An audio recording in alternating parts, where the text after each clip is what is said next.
మీ పాత బంగారు నగల ఎక్స్చేంజ్ పై గ్రాముకు 150 రూపాయలు అదనంగా పొందండి. పాత నగకు మేము ఇచ్చే నగదు పోల్చి చూడండి. మార్కెట్లో కంటే లలితాలో అధిక నగదు పొందండి.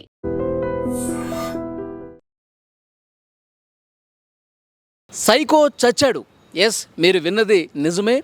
షాబాద్లో 6గురిని అత్యంత దారుణంగా కత్తితో పొడిచి చంపినటువంటి ఆ సైకో కిల్లర్ రాజకుమార్ మృతదేహం పోలీసులకు లభ్యమైంది. కొత్తూరుకు సమీపంలో పంజర్ల గ్రామంలో అతని మృతదేహాన్ని పోలీసులు గుర్తించారు.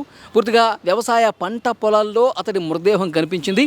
అతడి మృతదేహం పక్కనే ఒక పురుగుల మందు బాటిల్ కూడా ఉంది. అంటే పురుగుల మందు తాగి అతను ఆత్మహత్య చేసుకున్నాడు అన్నది కూడా క్లియర్గా ఇక్కడ కనిపిస్తోంది. దానికి సంబంధించినటువంటి ఫోటోలు, వీడియోలు కూడా పోలీసులు రిలీజ్ చేశారు. ఇక్కడ క్లియర్గా పంజర్ల గ్రామానికి వచ్చి, పంజర్ల గ్రామం అంటే ఈ రాజకుమారు సొంత మేనమామ ఊరుగా తెలుస్తోంది. ఆ ఊరిలోకి వచ్చి పురుగుల మందు తాగి చనిపోయినట్టుగా ఈ సీన్ చూస్తే అర్థమవుతోంది. సో పోలీసులు ఎప్పుడైతే ఈ ఘటన జరిగిందో తెలంగాణ వ్యాప్తంగా తీవ్ర చర్చనీయాంశమైంది. అతడు 6గురిని చంపేసి ముందు కారులో వెళ్ళిపోయాడు. పెట్రోల్ అయిపోయే వరకు కారులో నందిగామ, కొత్తూరు ఈ ప్రాంతాల్లో తిరిగాడు. పెట్రోల్ అయిపోయిన తర్వాత ఆ కారుని అక్కడ వదిలేశాడు. నందిగామ రైల్వే ట్రాక్ మీద ఆత్మహత్యాయత్నం చేయబోయాడు. రైల్వే ట్రాక్ దగ్గర రైలుకి ఎదురుగా నిలబడ్డాడు. కానీ రైలు అత్యంత సమీపంగా వచ్చేసరికి మళ్ళీ ధైర్యం సరిపోక ఆ ట్రాక్ నుంచి పక్కకు తప్పుకున్నాడు. ఆ తర్వాత అక్కడ ఇక్కడ తిరిగాడు. ఆదివారం రోజు కూడా మనకు ఒక సమాచారం వచ్చింది. ఆదివారం రోజు పంట పొలాల్లో జామకాయ తింటూ వచ్చినటువంటి వ్యక్తి ఎక్కడ ఉంటుంది టిఫిన్ సెంటర్ అని చెప్పి అడిగాడు. కొంచెం ముందుకెళ్తే ఉంటుందని చెప్పారు. సో చెప్పిన తర్వాత అటుగా ఒక 2 వీలర్ అతను వస్తే ఆ బైక్ ఎక్కి వెళ్ళే ప్రయత్నం చేస్తుంటే ఒక కానిస్టేబుల్ పట్టుకున్నాడని చెప్పి నిన్నంతా మనం వార్త చూసాం. కానీ పోలీసులు అప్పటికే ఒక క్లారిటీ ఇచ్చేశారు. పోలీసులు చాలా క్లియర్గా మా అదుపులో లేడు, ఇంకా మేము అరెస్ట్ చేయలేదు, ఇంకా మాకు దొరకలేదు. 10 కాదు 12 బృందాలు అతని కోసం గాలిస్తూ ఉన్నాయి. మొత్తం రైల్వే ట్రాకులు, పంట పొలాలు, తర్వాత ఈ బస్ స్టాండ్స్, ఈ జాతీయ రహదారి మీద ఉన్నటువంటి సీసీ కెమెరాలు అన్నీ కూడా పరిశీలిస్తున్నాం. కానీ ఎక్కడ మాకు దొరకలేదు. రాష్ట్రం వదిలి వెళ్ళిపోయే ప్రయత్నం కూడా చేయొచ్చు. రాష్ట్ర సరిహద్దుల దగ్గర కూడా మేము పూర్తిగా చెక్ పాయింట్స్ అని కూడా పెట్టామని పోలీసులు చెప్పారు. ఈరోజు ఉదయం కూడా సూర్యాపేట దగ్గర పోలీసులు అదుపులోకి తీసుకున్నారు. సూర్యాపేటలో పోలీసులు రాజకుమార్ని పట్టుకున్నారు. ఇక్కడ ఉన్నటువంటి డీసీపీ కూడా మాట్లాడి అది నిర్ధారించుకున్నారని చెప్పి వార్త వచ్చింది. కానీ సూర్యాపేటలో కూడా పట్టుకోలేదు. అతను కొత్తూరు సమీపంలోనే పంజర్ల గ్రామంలో పురుగుల మందు తాగి సూసైడ్ చేసుకున్నాడు అన్నది ఇక్కడ క్లియర్గా అర్థమైపోతుంది. ఇక్కడ క్లియర్గా మనకు అర్థం చేసుకోవచ్చు ఈ రాజకుమార్ అనేవాడు ఎంత దుర్మార్గుడు అంటే,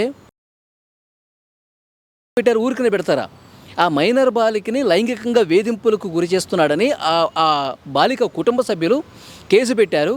మైనర్ కావడంతో 11-12 సెక్షన్స్ కింద కేసు పెట్టారు. యాక్చువల్గా అంత ఈజీగా బెయిల్ రాదు. బెయిల్ వచ్చింది, ఇతనికి బెయిల్ రాదు. ఇంకా కొన్ని సంవత్సరాలు అతను జైల్లో ఉండాల్సిన పరిస్థితి ఉంది. కానీ మేనేజ్ చేశాడని చెప్పి వార్తలు కూడా వచ్చినాయి. పోలీసులు కొంతమందిని మేనేజ్ చేయబట్టి అతను బయటకు వచ్చి రాగలిగాడని చెప్తున్నారు. సో అలా బయటికి రావటం చేత అతనికి ఈజీగా కూడా బెయిల్ వచ్చి బయటికి రావడంతో ఇక కక్ష పెట్టుకుని 2 కుటుంబాలను కూడా నాశనం చేసేశాడు. ఆ బాలికని చెరువు దగ్గరికి తీసుకొచ్చి చంపేశాడు. ఆ పాప నానమ్మని తల్లిని కూడా చంపేశాడు. ఇక్కడ వాళ్ళ సొంత కుటుంబం భార్యని చంపేశాడు. 2 పిల్లల్ని చంపేశాడు. ఆ నరరూప రాక్షసుడు ఒక సైకోలాగా బిహేవ్ చేసి అందరిని ఇష్టారీతన పేకలు కోసేసి చంపేసి కారులో పారిపోయాడు. ఈరోజు ఇంకా ఎందుకంటే ఎక్కడా తప్పించుకోలేడు. అన్ని చోట్ల చెక్ పోస్టులు పెట్టేశారు. అన్ని చోట్ల కార్లు తనిఖీలు చేస్తున్నారు. పంట పొలాలు మొత్తం కూడా కొండలు గుట్టలు అన్నీ కూడా చెక్ చేసేస్తున్నారు. సో ఈరోజు పంజర్ల గ్రామంలో అతని మృతదేహం లభ్యమైంది. నిర్మానుష్య ప్రదేశంలో పంట పొలాల్లో ఎవరూ లేని ప్రదేశానికి దగ్గరికి వెళ్ళి అక్కడే పురుగుల మందు తాగి చనిపోయినట్టుగా మనకి అర్థమవుతోంది. సో పోలీసులు ఇక్కడ ముఖ్యమంత్రి రేవంత్ రెడ్డి కూడా ఈ కేసుకు సంబంధించి చాలా సీరియస్గా తీసుకున్నారు. ఆ 6గురిని చంపినటువంటి ఆ వెధవకి సంబంధించి డీటెయిల్స్ ఇవ్వండి, అసలు ఈ ఘటన ఏ విధంగా జరిగిందని చెప్పి రంగారెడ్డి జిల్లా కలెక్టర్కి ఆదేశాలు ఇచ్చారు. తర్వాత డీజీపీ గారు, తర్వాత ఇక్కడ జిల్లా ఎస్పీ వీళ్ళందరూ కూడా కలిసి వాడిని పట్టుకోవడానికి కొన్ని పోలీసు బృందాలు ఏర్పాటు చేసి మొత్తం కూడా తిరిగినటువంటి పరిస్థితి ఉంది. కానీ వీడి చరిత్ర చూస్తే ఎంత బ్యాడ్ ఉందంటే, సరిత అనే అమ్మాయిని వీడు ప్రేమించి పెళ్లి చేసుకున్నాడు. ఇప్పుడు భార్యను చంపేశాడు కదా, ఆమె కూడా ప్రేమించి పెళ్లి చేసుకున్నాడు. ఇంటర్మీడియట్ చదువుతున్న టైంలోనే. ఇప్పుడు ఆమె 6 సంవత్సరాలు పెద్దంట వీడికంటే. సో ప్రేమ అని చెప్పి వేధింపుకు గురి చేసి బలవంతంగా ఇక ఒప్పించి పెళ్లి చేసుకున్నాడు. మరి పెళ్లి చేసుకున్నాడుకి నిజం ఇంకా ప్రేమ ఉందా అంటే పెళ్ళైన దగ్గర నుంచో గొడవలే, తాగి రావటం, కొట్టడం. 2 పిల్లలు పుట్టిన తర్వాత కూడా ఇంకా మానలేదు.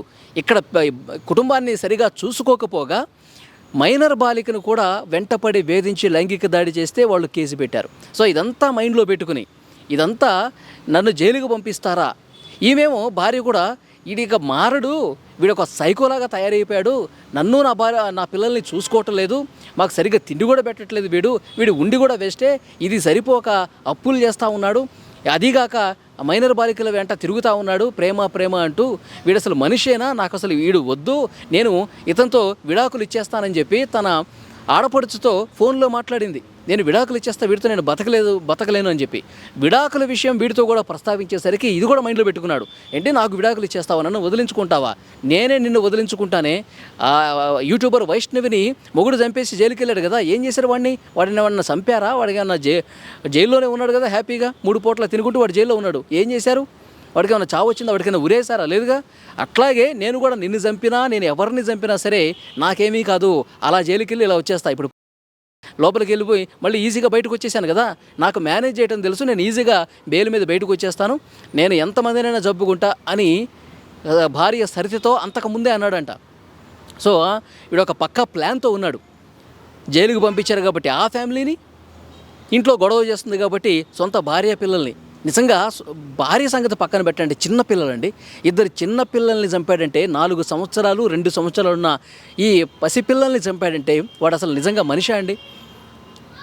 వాళ్ళు నిద్రపోతున్నారంట ఆ రాత్రి సమయంలో, రాత్రి 11 గంటల సమయంలో, శుక్రవారం రాత్రి 11 గంటలకి వాళ్ళిద్దరూ చిన్న బాబులు పడుకొని ఉన్నారు. కాళ్ళు పట్టుకొని ప్రాధేయపడిందంట, పిల్లల్ని ఏమీ చేయొద్దు అని చెప్పి వేడుకుందంట. అక్కడ చుట్టుపక్కల వాళ్ళు ఇప్పుడు చెప్తున్న సమాచారం అది. పాపం పడుకున్నటువంటి ఆ చిన్న పిల్లల గొంతు మీద కత్తి పెట్టాడంటే వాడు అసలు మనిషా, వాడు ఇంత సైకో వెధవన, వీడు అసలు బతకూడదు, వాడిని ఎన్కౌంటర్ చేసేయండి, వాడిని ఉరిదీసేయండి అని చెప్పి రోడ్ల మీదకి వచ్చి ఆందోళన చేశారండి. షాబాదులో దైవలగూడ ఆ గ్రామంలో ఆందోళన చేశారు. వాడు చావాల్సిందని చెప్పి రోడ్ల మీదకి వచ్చి ఆందోళన చేశారు. కాబట్టి ఇప్పుడు ఆ పనే లేకుండా వాడే ఆ పంజర్ల గ్రామం దగ్గరికి వెళ్ళి పురుగుల మందు తాగి చచ్చిపోయాడు. సో ఒక పీడ విరగడైపోయింది. కానీ వీడంత ఈజీగా ఎట్లా చచ్చాడు, వాడంతా పురుగుల మందు తాగి చచ్చే వరకు ఎందుకు చేశారు, వాడిని చిత్రహింసలకు గురి చేసి చట్టంలో ఉన్న చాలా సీరియస్ సెక్షన్స్ పెట్టి జైల్లో సంవత్సరాలు మగ్గి కుళ్ళి కృషించి చావాలని చెప్పి ప్రతి ఒక్కడు కోరుకున్నాడు. కానీ అలాంటి పరిస్థితే లేకుండా వాడే చనిపోయినటువంటి పరిస్థితి ఉంది. కానీ ఇప్పుడు అక్కడ దైవలగూడ గ్రామం కావచ్చు, షాబాదులో పండగ చేసుకుంటున్నారు. వాడు చనిపోయాడని చెప్పి వార్త ఎప్పుడైతే బయటకు వచ్చిందో అక్కడ గ్రామంలో ఉన్న వాళ్ళు, ఒక రాక్షసుడు తెచ్చాడు, ఒక సైకో వెధవ, ఈ షాబాద్కి పట్టినటువంటి పీడ విరగడైపోయింది, వీడు ఒక దుర్మార్గుడు చచ్చిపోయాడు, ఒక నీచుడు చచ్చిపోయాడని చెప్పి పండగ చేసుకుంటున్నారు, సెలబ్రేట్ చేసుకున్నారు. సాధారణ జనం కూడా ఇప్పుడు వాడు 6గురిని చంపాడంటే వాడు మళ్ళీ వచ్చి ఇంకెంతమందిని చంపుతాడో అని ఒక భయం ఉంది. ఆ చుట్టుపక్కల గ్రామాల్లో వాళ్ళకు కూడా చాలా భయం ఉందన్నమాట. వీడు ఎప్పుడు ఎలా తెగబడతాడని చెప్పి. ఇప్పుడు ఆ పీడ విరగడైపోయింది కాబట్టి వాడు చచ్చాడు కాబట్టి ఇప్పుడు సంబరాలు చేసుకునే పరిస్థితి ఉంది. సో పోలీసులు కొద్దిసేపట్లోనే దీనికి సంబంధించిన అధికార సమాచారం ఇస్తారు. వాడు చనిపోయింది మాత్రం 100% పక్కా అయిపోయింది. వాడి మృతదేహానికి సంబంధించిన ఫోటోలు, వీడియోలు కూడా ఇప్పుడు వెలుగులోకి వస్తూ ఉన్నాయి. ఈ వీడియో మీద తప్పకుండా మీరు కామెంట్ చేయండి. వాడు పురుగుల మందు తాగి చనిపోయినటువంటి విషయం తెలిసిన తర్వాత ఇలాంటి ఒక క్రిమినల్ విధవ వాడి చావుని మీరు ఎట్లా చూస్తున్నారు? ఇది వాడికి కరెక్ట్గా ఉన్నటువంటి చావే అంటారా, లేకపోతే ఇంకో రకంగా ఏమన్నా చావు వస్తే బాగుండేదని చెప్పి మీకు అనిపించిందా? ఏమంటారు? Please comment.